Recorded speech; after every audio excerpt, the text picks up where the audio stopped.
Hi guys, എല്ലാവർക്കും നമസ്കാരം. Entertainment കീഴിലേക്ക് എല്ലാവർക്കും സ്വാഗതം. എൻ്റർടൈൻമെൻറ്റ് കീയുടെ ഈ കിഴി റിയാക്ഷനാണ്.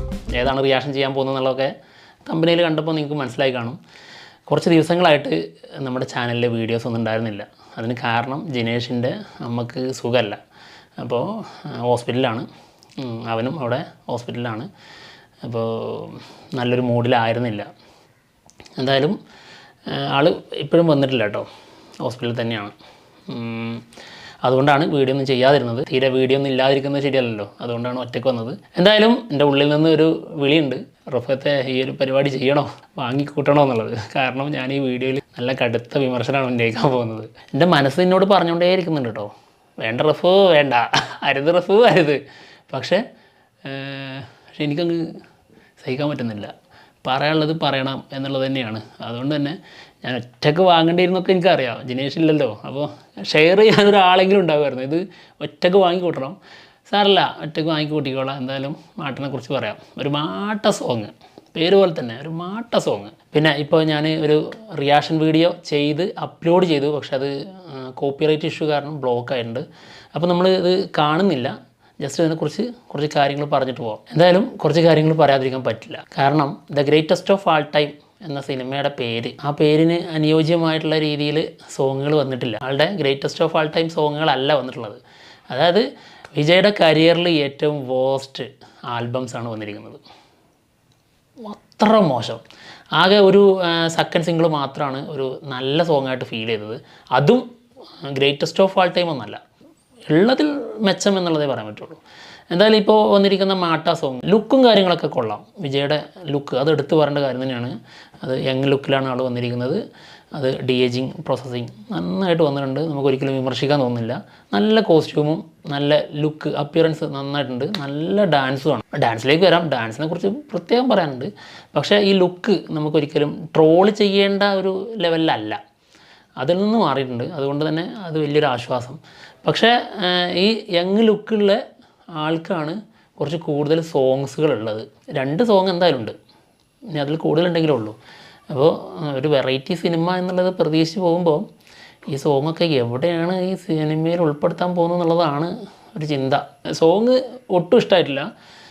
നമ്മുടെ വാത്തി കമ്മിങ്ങിൻ്റെയൊക്കെ ഒരു കോപ്പി പോലെ ഫീൽ ചെയ്യുന്നുണ്ട്. എന്തായാലും വിജയുടെ ഡാൻസ്, അതായത് ആ 3 പേര് ഒരുമിച്ചുള്ള ഡാൻസ് ഉണ്ടല്ലോ, അതൊരു രക്ഷയില്ല. അത് സൂപ്പർ കൊറിയോഗ്രാഫിയാണ്, നല്ല ഡാൻസുമായിട്ടുണ്ട്. അതായത് ഈ യങ് ലുക്കിൽ ബോഡി ഒരു രീതിയിലുള്ള വർക്കും ചെയ്യേണ്ട കാര്യമില്ല. അത് വിജയുടെ പക്ക ഇന്നും കോളേജ് സ്റ്റുഡൻസിൻ്റെ ബോഡിയാണ് ആൾക്ക്. അതുകൊണ്ട് തന്നെ വെങ്കട് പ്രഭുവിൻ്റെ ഫേസ് മാത്രം നോക്കിയാൽ മതി, ബോഡി നോക്കേണ്ട കാര്യമില്ല. എന്തൊരു മെഴുവഴക്കത്തോടെയാണ് ആൾ ഡാൻസ് ചെയ്യുന്നതെന്നറിയോ. എന്തായാലും അത് ഗംഭീരമായിട്ട് തന്നെ വന്നിട്ടുണ്ട്. പക്ഷേ ഇതിൻ്റെ ടോട്ടൽ സംഭവം, അതായത് ഒറ്റ നോട്ടത്തിൽ നോക്കിയാൽ നമുക്ക് ജവാൻ സിനിമയുടെ ഒരു അനൗൺസ്മെൻറ്റ് വീഡിയോ ഉണ്ടായിരുന്നു, അതിൻ്റെയൊക്കെ ഒരു സെറ്റപ്പ്, അതായത് ആർട്ട് വർക്കും കാര്യങ്ങളൊക്കെ അങ്ങനെ ഫീൽ ചെയ്യുന്നുണ്ട്. പിന്നെ കളർ ഗ്രേഡിങ്ങും കാര്യങ്ങളൊക്കെ അങ്ങനെ ഫീൽ ചെയ്യുന്നുണ്ട്. പക്ഷെ അത് മോശമെന്നല്ല കേട്ടോ, അങ്ങനെ ആ രീതിയിലാണ് പിടിച്ചിരിക്കുന്നത് എന്നുള്ളതാണ്. പക്ഷെ ഇതിൽ വിമർശിക്കേണ്ടതായിട്ട് തോന്നിയത്, ഒരു ഭാഗം നോക്കിക്കഴിഞ്ഞാൽ വിമർശിക്കാം, അല്ലെങ്കിൽ അത് ഓക്കെയാണ്. അതായത് ഇതൊരു ട്രിബ്യൂട്ട് പോലെയാണ് ഈ വീഡിയോ വന്നിട്ടുള്ളത്, ഈ മാട്ട സോങ്. അതിൽ കത്തി, തെറി, മെർസൽ, പിന്നെ നമ്മുടെ ലിയോ, ഇതിലൊക്കെ ഉള്ള ഒരുപാട് സംഭവങ്ങൾ, സിഗ്നേച്ചർ പരിപാടികളുണ്ടല്ലോ ആളുടെ, ഒരുപാട് സാധനങ്ങളുണ്ട്. അതായത് പിന്നെ ഇവിടെ ചൊറിയുന്നൊരു സാധനം, പിന്നെ കൈ കൊട്ടുന്നത്, അങ്ങനെ പല സംഭവങ്ങളുണ്ട്. അതെല്ലാം കൊണ്ടുവന്നിട്ടുണ്ട്. അപ്പോൾ ഇതൊരു ട്രിബ്യൂട്ട് വീഡിയോ എന്നുള്ള രീതിയിലാണ് ഇത് കൊണ്ടുവരുന്നതെങ്കിൽ നമുക്കിതിനെ വിമർശിക്കാൻ പറ്റില്ല. കാരണം the greatest of all time സിനിമയുടെ ടൈറ്റിൽ വിജയുടെ കരിയറിൽ, അതായത് സിനിമ കരിയറിൽ അവസാനത്തെ 2 സിനിമകളിലൊന്ന്. അപ്പോൾ ആളുടെ ഇതിന് മുൻപുള്ള ആളുടെ സിഗ്നേച്ചർ സ്റ്റെപ്പുകളൊക്കെ, അല്ലെങ്കിൽ സിഗ്നേച്ചർ സ്റ്റൈലുകൾ, ആളുടെ ഒരു ചില സാധനങ്ങൾ കൊണ്ടുവരുമ്പോൾ അതൊരു ട്രിബ്യൂട്ട് പോലെ നമുക്ക് എടുക്കാം. എന്നാൽ ഇത് ടോട്ടലി ഡിഫറെൻ്റ് ആയിട്ടൊരു സിനിമ എന്നുള്ള രീതിയിൽ നമ്മൾ നോക്കുന്നു. ഇതൊരു വിജയല്ല, അവിടെ ഗാന്ധി എന്ന് പറഞ്ഞൊരു ക്യാരക്ടറാണ്. ആളുടെ മക്കൾ, അങ്ങനെയൊക്കെ നോക്കുമ്പോൾ ഇതേ സിഗ്നേച്ചർ സംഭവങ്ങൾ കൊണ്ടുവരുമ്പോൾ അതൊരു മോശമാണ്. ഇതിപ്പോഴും വിടാനായില്ലേ എന്ന് നമുക്ക് തോന്നിപ്പോകുന്നുണ്ട്. എന്തായാലും അതൊരു, എനിക്ക് പേഴ്സണലി ഇത് ഡിഫറെൻ്റ് ആണ് എന്ന് നമ്മൾ കരുതുന്നുണ്ടെങ്കിലും ഒട്ടും ഡിഫറെൻ്റ് അല്ലേ. ഇത് വിജയുടെ രീതിയിൽ ഡിഫറെൻ്റ്, അങ്ങനെയുള്ള രീതിയാണോ എന്നുള്ളതാണ് എനിക്ക് തോന്നുന്നത്. ഇപ്പോൾ ഐ ആം വെയിറ്റിംഗ് എന്നുള്ളത് നമ്മുടെ തുപ്പാക്കിയിൽ വന്നു. ശേഷം കത്തിയിൽ വരുന്നു, കുറച്ച് ഡിഫറെൻ്റായിട്ട് പറയുന്നു. അതായത് സംഗതി മാറ്റുന്നില്ല, ഡിഫറെൻ്റായിട്ട് പറയുന്നു. അതിനുശേഷം മാസ്റ്ററിൽ വന്നിട്ടുണ്ട്. അപ്പോൾ വിജയ് മറ്റൊരു വിജയാണ് പറയുന്നത്, അതായത് വിജയ് സേതുപതിയാണ് പറയുന്നത് ഐ എം വെയിറ്റിംഗ് എന്നുള്ളത്. അപ്പോൾ അതും ഡിഫറെൻ്റായി. അങ്ങനെയുള്ള ഡിഫറെൻ്റായിട്ടുള്ള ഒരു സിനിമയാണെന്നുള്ളതാണ് അവർ പറയുന്നത് എന്നുള്ളൊരു ഡൗട്ട്, പേടി ചില സമയങ്ങളിൽ തോന്നുന്നുണ്ട്. പക്ഷേ എങ്കിലും നമ്മുടെ മനസ്സിൽ അപ്പോഴും ഒരു ഡിഫറെൻ്റ് ആയിട്ടുള്ള സിനിമ തന്നെയായിരിക്കും. നമ്മൾ വിജയ് സിനിമയിലെ ഡിഫറൻസ് എന്നുള്ളതല്ലാതെ ടോട്ടൽ സിനിമ പ്രേമികളുടെ ഉള്ളിൽ നമുക്കൊരു ടോട്ടലി ഒരു പുതിയ അനുഭവം കിട്ടണമെന്നുള്ളൊരു ചിന്ത ഉണ്ടാവില്ലേ, അങ്ങനെ കിട്ടുമോ എന്നുള്ളൊരു പേടി നമുക്ക് കിട്ടുന്നുണ്ട്. ഇവരൊക്കെ പല പ്രൊമോഷൻ വീഡിയോസിലും ഇൻ്റർവ്യൂസിലൊക്കെ പറയുന്നുണ്ട് ഡിഫറെൻ്റ് ആയിട്ടുള്ള രീതിയിലാണ്, ഭയങ്കര തള്ളിമറിക്കുന്നുണ്ട് പല സംഭവങ്ങളും.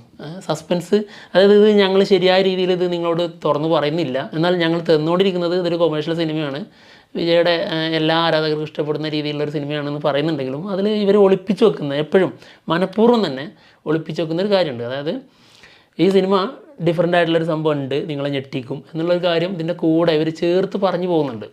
പക്ഷേ ആ ഡിഫറെൻ്റ് എന്താണെന്നുള്ളതാണ് ഇപ്പോൾ ഡൗട്ട് പോകുന്നത്. കാരണം സിനിമ വരുമ്പോൾ, അതായത് വിജയുടെ സിനിമയിൽ നിന്ന് വിജയുടേതായ ചില കാര്യങ്ങൾ, ഇതിന് മുൻപിട്ട കാര്യങ്ങൾ ചില മാറ്റങ്ങളോടെ വ്യത്യസ്തമായി അവതരിപ്പിക്കുന്നതാണോ എന്നുള്ളൊരു തോന്നലുണ്ട്. അങ്ങനെയാണ് ഇവർ പറയുന്ന വ്യത്യസ്തതയെങ്കിൽ പേടിക്കണം, ആ പേടിയുണ്ട്. എന്തായാലും ഒരു ഹൈപ്പും ഇല്ലാതിരുന്നൊരു സിനിമയാണ് ഗോട്ട്. പക്ഷേ റിലീസിനോടനുബന്ധിച്ച് എത്തിക്കഴിഞ്ഞപ്പോൾ എവിടെ നിന്നാണ് ഇതിൻ്റെ ഹൈപ്പൊക്കെ കയറി വന്നതെന്നുള്ള ഒരു പിടുത്തമല്ല കേട്ടോ. ഒരു 0 ലെവലിൽ നിന്നിരുന്നൊരു സിനിമ ഇത്രത്തോളം മുകളിലേക്ക്, ഇത്രയും വലിയൊരു ഹൈപ്പിലേക്ക് എങ്ങനെ എത്തിയെന്ന് ചോദിച്ചു കഴിഞ്ഞാൽ അതിനൊരൊറ്റ ഉത്തരവേ ഉള്ളൂ, വിജയ് ആളുടെ സിനിമയാണ്, അതുകൊണ്ടാണ്. അല്ലാതെ അത് പ്രത്യേകിച്ച് പറയാനൊന്നുമില്ല. എന്തായാലും നമ്മൾ പ്രേക്ഷകരുടെ ഉള്ളിലേക്ക് ഇത് നമ്മൾ തന്നെ നമ്മളെ പറഞ്ഞു പഠിപ്പിക്കുന്ന കുറച്ച് കാര്യങ്ങളുണ്ട്. വിജയുടെ സിനിമയല്ലേ, ഇത് ഈ രീതിയിൽ കാണണം, അങ്ങനെയൊക്കെ ഉണ്ടാവുള്ളൂ എന്നുള്ളൊരു ചിന്ത നമ്മളെപ്പോഴും ഒരു കോർണറിൽ കൊണ്ടുപോയി വെക്കും. അതുപോലെ വെച്ചിട്ടാണെങ്കിൽ പോലും ആ സിനിമ അവസാനം റിലീസിനെത്തുന്ന സമയത്ത് വലുതാകുന്നൊരു വലുപ്പമുണ്ട്. അതിങ്ങനെ വളർന്ന് പന്തലിച്ച് നിൽക്കുകയാണ് നമ്മുടെ മുമ്പിൽ. എന്തായാലും the greatest of all time എക്കാലത്തെയും ഗോട്ടാവട്ടെ, തമിഴ് സിനിമയുടെ ഗോട്ടാവട്ടെ ആവുന്നുള്ള പ്രതീക്ഷയിൽ വീണ്ടും വരാം. ബൈ.